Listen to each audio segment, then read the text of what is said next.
નમસ્કાર દર્શક મિત્રો, એસડી ન્યૂઝ ગુજરાતી ચેનલ પર આપનું સ્વાગત છે. હું આપની સાથે વૈશાલી પુબારુ કરીશું નજર આજના સમાચાર પર. અંકલેશ્વરથી બ્લાસ્ટ મામલે મુલાકાત. અંકલેશ્વરની ડેટોક્સ કંપનીની ભાજપના પ્રતિનિધિ મંડળે મુલાકાત લીધી.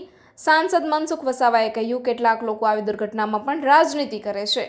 અંકલેશ્વર જીઆઈડીસીની ડેટોક્સ ઇન્ડિયા કંપનીમાં બ્લાસ્ટ થતા 4 કામદારોના મૃત્યુ મામલામાં આજરોજ સાંસદ મનસુખ વસાવા સહિત ભાજપના પ્રતિનિધિ મંડળે કંપનીની મુલાકાત લીધી હતી અને દુર્ઘટના અંગે માહિતી મેળવી હતી. અંકલેશ્વર જીઆઈડીસીની ડેટોક્સ ઇન્ડિયા કંપનીમાં બ્લાસ્ટ થતા 4 કામદારોના મોતના મામલામાં મનસુખ વસાવા સહિત ભાજપના પ્રતિનિધિ મંડળે કંપનીની મુલાકાત લીધી હતી અને દુર્ઘટના અંગે વધુ વિગતવાર માહિતી મેળવી હતી.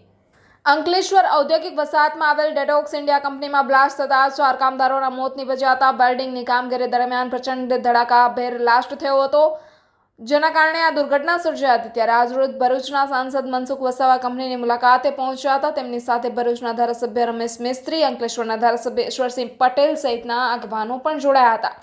કંપનીમાં બનેલી બ્લાસ્ટની ઘટના અંગે તેઓએ કંપની સત્તાધીશો પાસે માહિતી મેળવી હતી અને ભવિષ્યમાં આવી ઘટના ન બને તેની તકેદારી રાખવા મનસુખ વસાવા દ્વારા કંપનીના સત્તાધીશોને સૂચનાઓ આપવામાં આવી છે.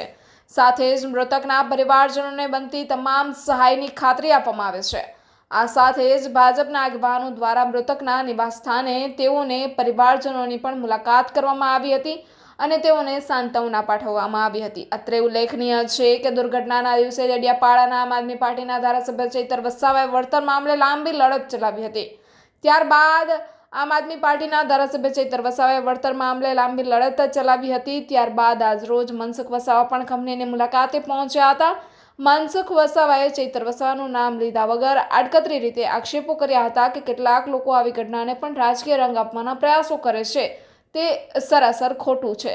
ભરૂચના ધારાસભ્ય રમેશ મિસ્ત્રીએ આ અંગે જણાવ્યું હતું કે કંપનીના સત્તાધીશો દ્વારા મૃતકોના પરિવારજનોને ₹30 લાખનું વળતર આપવાની જાહેરાત કરવામાં આવી છે. જો કે અસરગ્રસ્તોને હજુ સુધી પણ વધુ લાભ મળે તેવા પ્રયત્નો કરવામાં આવશે અને ભવિષ્યમાં પણ આવી ઘટના ન બને તે માટેની સૂચનાઓ આપવામાં આવી છે. Reporter Jayesh Prajapati, SD news Gujarati, Ankleshwar. Bharuch જિલ્લામાં ખૂબ મોટા ઉદ્યોગો આવ્યા છે. એશિયામાં સૌથી મોટી જીઆઈડીસી અંકલેશ્વરમાં પણ છે. આ ડેટોક્સ કંપની માં જે થોડા દિવસ પહેલા જે ઘટના ઘટી, જે બ્લાસ્ટ છે, એમાં 4 લોકોના જે મૃત્યુ થયા છે, એના માટે અમે પણ ખૂબ જ દુઃખની લાગણી અનુભવી છે. અમારે પણ ઈચ્છા છે કે તાત્કાલિક પહોંચવું, પણ દિલ્હીમાં અમારો કાર્યક્રમ હતો, અમારા ધારાસભ્યશ્રીઓ પણ બધા ત્યાં હતા.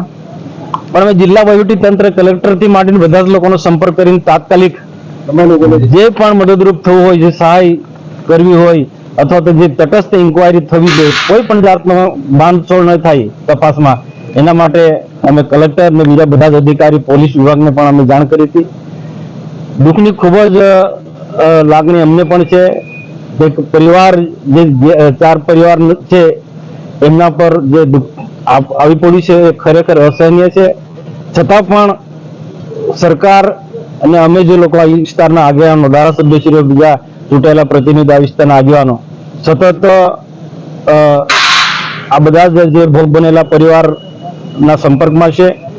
સરકારે સ્પષ્ટ કહી દીધું છે અને કોઈ પણ કંપની હોય તો આવા ભોગ બનનારા લોકોને એનું યોગ્ય વળતર મળવું જોઈએ. આના 4 પરિવારને 30 લાખ રૂપિયાની કંપની જાહેરાત કરી છે અને બાકીની જે વીમા કે અન્ય રીતના પણ જે સહાય થશે આવનારા દિવસોમાં 4 પરિવારને વર્તમાનની અંદર બધી જ રીતના કંપની અને સરકારી તંત્ર એના પડખે છે. ભરૂચ જિલ્લામાં આવી કોઈ પણ ઘટના ઘટે એ અમને બધાને દુઃખ થાય છે, પરંતુ એના માટે પણ આવી ઘટના ભવિષ્ય ન ઘટે એના માટે રાજ્ય સરકાર અને ભારત સરકારનું પણ અમે ધ્યાન દોર્યું છે.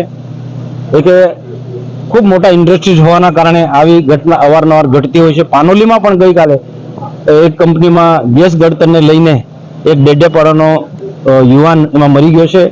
ત્યારે આવી ઘટના ઘટતી હોય તો સ્વાભાવિક છે કે ભવિષ્યમાં આવી કોઈ પણ પ્રકારની ઘટના ન ઘટે એના માટે જે આની સાથે જોડાયેલા જીપીસીબીના જે પણ કોઈ અધિકારી હોય અથવા પોલીસ તંત્ર હોય, એમાં કોઈ પણ પ્રકારનું બાંધછોડ ન કરે, જે તટસ્થ તપાસ કરી અને સત્યતા બહાર લાવે અને આવી ભવિષ્યમાં ફરી ઘટના ન ઘટે એના માટે અમે એને સાવધાન કરીએ છીએ. અને કેટલાક લોકો અહીંયા રાજકીય મુદ્દો બનાવવાના પ્રયાસ કરે છે, તો મહેરબાની કરીને આવી ઘટના ઘટતી હોય છે એમાં રાજકીય મુદ્દો કોઈ ના બનાવે. આ એક માનવતા સાથે જોડાયેલો મુદ્દો છે, આમાં મદદરૂપ થવાનો હોય અને ભવિષ્યમાં આવી ઘટના ન ઘટે એના માટે જે યોગ્ય સૂચનો હોય ત્યાં જવાબદાર લોકોનું ધ્યાન દોરવું જોઈએ. આ ઇન્ડસ્ટ્રીઝ આ વિસ્તારની અંદર ચાલવી એ પણ તેટલું જરૂરી છે. હજારો લોકોને રોજગારી મળી રહી છે, છતાં પણ કોઈ પણ ઇન્ડસ્ટ્રી તરફથી ક્યાંક ને ક્યાંક બેદરકારી રહેતી હોય તો એ બેદરકારી દૂર કરવાની વહીવટીતંત્રની જવાબદારી છે, સરકારની અમારી જવાબદારી છે. અને અમે બિલકુલ વિશ્વાસ સાથે કહીએ છીએ કે આવું કોઈ પણ પ્રકારની ક્ષતિ હશે કે કોઈ નાની મોટી બેદરકારી દાખવનારા ઇન્ડસ્ટ્રીની સામે કે કોઈ પણ એકમની સામે આવનારા દિવસોમાં તટસ્થ તપાસ થશે અને એની સામે કાયદેસરની કાર્યવાહી થશે.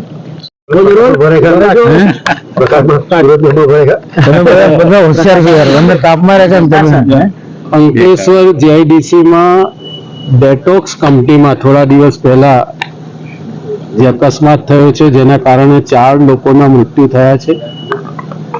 આજે અમારા લોકસભાના સાંસદ મનસુખભાઈ વસાવા, અંકલેશ્વરના એમએલએ ઈશ્વરભાઈ પટેલ, જીપીસીબીના અધિકારીઓ, જીઆઈડીસીના અધિકારીઓ, પોલીસ અધિકારીઓ અને કંપનીના કર્તાહર્તાઓની હાજરીમાં, પત્રકારો અને મીડિયાની હાજરીમાં આ સ્થાનની મુલાકાત લઈને તમામ પ્રકારના બનાવની વ્યાપક ચર્ચા કરીને કંપની દ્વારા લેવાયેલા પગલાં અને ભવિષ્યમાં ઘટના ન બને એના માટે જીઆઈડીસી અને જીપીસીબીએ કંપનીને શું ઇન્સ્ટ્રક્શન આપી છે ક્લોઝર આપતા પહેલા, આ બધી જ વિગતો જાણીને કંપનીના સંચાલકો સાથે ચર્ચા થઈ છે.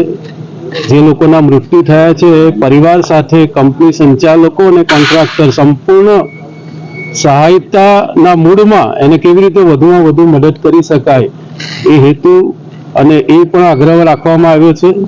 કંપનીએ 30 લાખ રૂપિયાની સહાયની જાહેરાત કરી છે. આ સિવાય કંપનીના જે રેગ્યુલેશન રૂલ્સ છે એ પ્રમાણે પરિવારોને આનાથી પણ વધારે રકમ મળે એ પ્રકારની અમને ખાતરી આપવામાં આવી છે. તપાસ જીપીસીબી કરી રહી છે.